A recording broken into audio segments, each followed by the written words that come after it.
நீதிமொழிகள் அதிகாரம் 15. கனிவான மறுமொழி கடுஞ்சினத்தை ஆற்றிவிடும், கடுஞ்சொல்லோ சினத்தை எழுப்பும். ஞானமுள்ளவர்களின் நா அறிவை வழங்கும், மதிகேடரின் வாயோ மடமையை வெளியிடும். ஆண்டவருடைய கண்கள் எங்கும் நோக்கும், நல்லாரையும் பார்க்கும் பொல்லாரையும் பார்க்கும். சாந்தப்படுத்தும் சொல் வாழ்வளிக்கும் மரம் போன்றது, வஞ்சக பேச்சாலோ மனமுடைந்து போகும். தன் தந்தையின் நல்லுரையை புறக்கணிப்பவர் மூடர், கண்டிப்புரையை ஏற்பவர் விவேகமுள்ளவர். நல்லாரின் வீட்டில் நிறை செல்வம் நிலைத்திருக்கும், பொல்லாரின் வருவாயால் விளைவது தொல்லையே. ஞானிகளின் பேச்சு அறிவை வளர்க்கும் தன்மையது, மதிகேடரின் உள்ளம் அத்தகையதல்ல. பொல்லார் செலுத்தும் பலி ஆண்டவருக்கு அருவருப்பை தரும், நேர்மையானவர்களின் மன்றாட்டு அவருக்கு உகந்ததாயிருக்கும். பொல்லாரின் செயல்கள் ஆண்டவருக்கு அருவருப்பு, நீதியை பின்பற்றுவோரிடம் அவர் அன்பு கொள்கிறார். நெறிதவறி செல்பவருக்கு தண்டனை கடுமையாயிருக்கும், கண்டிப்பை வெறுப்பவர் மரணம் அடையார். பாதாளமும் படுகுழியுமே ஆண்டவர் பார்வையில் இருக்க, மனிதரின் உள்ளம் அவர் பார்வைக்கு மறைவாய் இருக்குமா?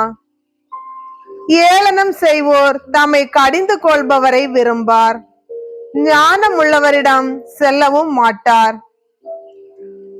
மகிழ்ச்சியால் முகம் மலரும், மனத்துயரால் உள்ளம் உடையும்.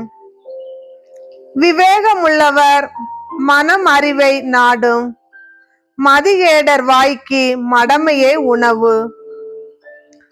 ஒடுக்கப்பட்டோருக்கு ஒவ்வொரு நாளும் தொல்லை நாளே, மன மகிழ்ச்சி உள்ளவருக்கோ எல்லா நாள்களும் விருந்து நாள்களே.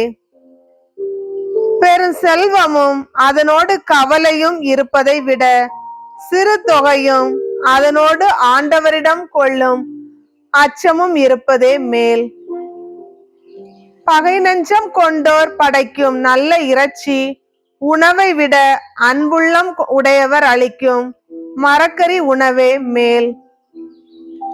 எளிதில் சினங்கொள்பவர் சண்டையை மூட்டுவார், பொறுமை உடையவர் சண்டையை தீர்த்து வைப்பார். சோம்பேறிக்கு எவ்வழியும் முள் நிறைந்த வழியே, சுறுசுறுப்பானவர்கள் செல்லும் பாதையோ நெடுஞ்சாலையாகும்.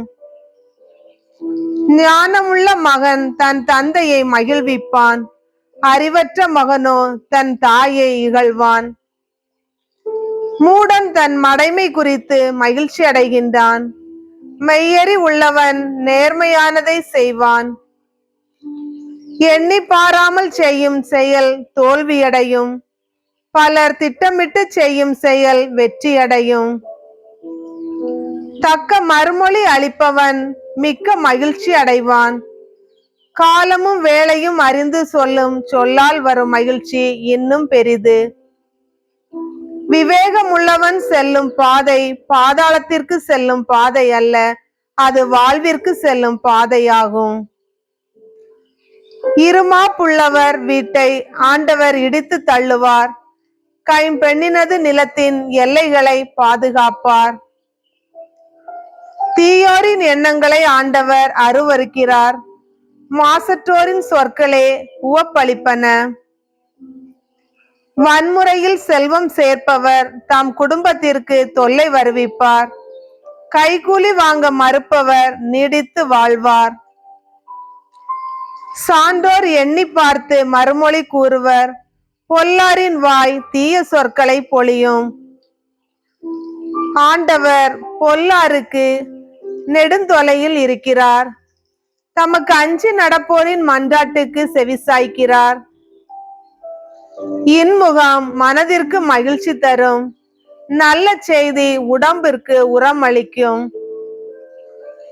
நலம் தரும் அறிவுரையை கவனமாக கேட்பவர் ஞானிகளோடு உறவு கொண்டிருப்பதை விரும்புவார். கண்டிக்கப்படுவதை புறக்கணிக்கிறவர் தமக்கே கேடு வருவித்துக் கொள்கிறார். அறிவுரையை கவனமாக கேட்பவர் உணர்வை அடைவார். ஆண்டவரிடம் அச்சம் கொள்ளுதல் ஞானத்தை தரும் பயிற்சி. மேன்மை அடைய தாழ்மையே வழி. ஆண்டவரின் அருள்வாக்கு.